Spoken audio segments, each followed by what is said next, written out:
Hello, Justin here. Welcome now to your first 1 minute changes.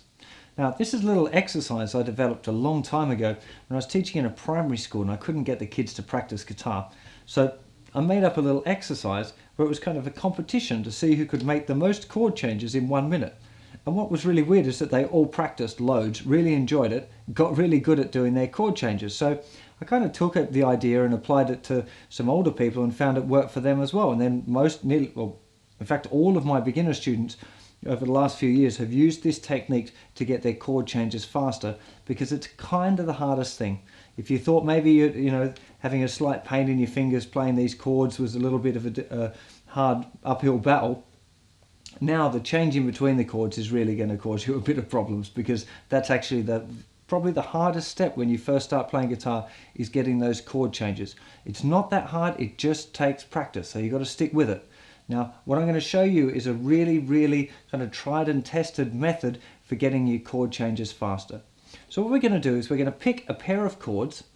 We might do first, say, D and A first as the first one. It doesn't really matter which one you choose, but let's say D and A chord. And we're going to try and make as many changes between D and A as we can in 1 minute. So you need some sort of timer device, right? I used a little countdown timer on my iPhone, but you could use an egg timer or anything else that's got a countdown timer. I'm sure there are countdown timers online. If you have a look around, if you did a Google search, I'm sure you'd find one.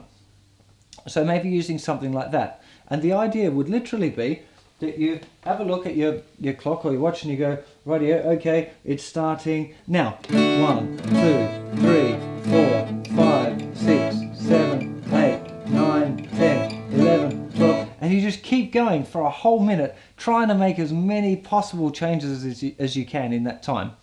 And when you've arrived at the end of that minute and you know how many you've done, in your practice schedule, you'll write the number of changes that you made in the little box. And this is really good now for your motivation, because you get to watch yourself improve. Every time you're practicing, you've got a target, because you know last time you practiced, well, I got like 7 changes in a minute. Okay, I'm definitely going to beat that this time, right? Yeah, let's go for 8. You know, so it's a really good idea to write it down in your practice schedule and then compete with yourself. And a lot of it's kind of mental. You've got to be pushing yourself, really trying to make it faster, trying every time, have the mindset that you're going really as quick as possible. Now, you can't make the chords kind of rubbish, right? If the fingers are on the wrong strings and then it's kind of not right, or the wrong frets. But if the chord's not perfect, that's okay, because this exercise is about trying to get your fingers to move quickly. That's the point of it. So if that, it's not quite perfect, that's okay. You can still count it. Now, counting it, how to count it. There's been quite a lot of debate about this. I actually intended, when I wrote this exercise and the first time I taught it online, that one cycle would be counted as 1. So if you went D to A and then back to D, that would be 1. And every time you got back to D, you'd count. So you'd go 1, 2, 3, 4, etc. Now, a lot of people kind of misconstrued that a little bit, and they thought it was 1, 2, 3, 4, 5, 6. Now, to tell the truth, it doesn't really matter which one you choose to use. If you want to do one whole cycle as counting 1, or if you want to do, count it each time you change chords at all, then that's okay. It's up to you. As long as you keep using the same system, it's fine. Now, even though I originally said one complete cycle is 1, I think probably it's a bit easier just every time you change chords to make it count. So going 1, 2, 3, 4, 5, 6. So that's probably not a bad way to do it. I reckon that might be slightly better, but it doesn't really matter. Now, what's your target? Well, when you first start trying to do these 1 minute changes, you'll probably find that you get between 6 and 8 or 9 would be pretty damn good, actually. 8 or 9 would be the high end of how many changes people get in their first 1 minute changes. So have a little go at picking each one of the combinations now. So it'll be D and A, D and E, and A and E. And take each one for 1 minute, see how many you can get, write it in your practice routine. The target is 30 complete changes, or if you're counting every time you change chords, you're aiming for 60, which is 1 chord change a second.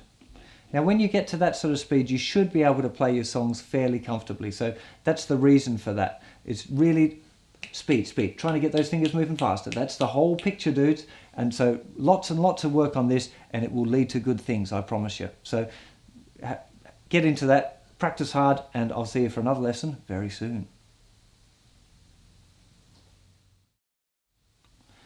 There's one more thing I want to tell you about, which is how to join me when we've got to play something together.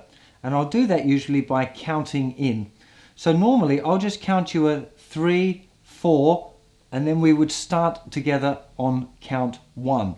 That's the normal way of doing things. Sometimes people count a whole bar, like 1, 2, 3, 4, and then we start. I think that's a little bit long-winded, especially in this sort of situation. So often I'll just count like, I'll go 3, 4, and then we start playing at the same time. So just watch out for that 3, 4 count along. Okay, let's check out what's in your practice routine.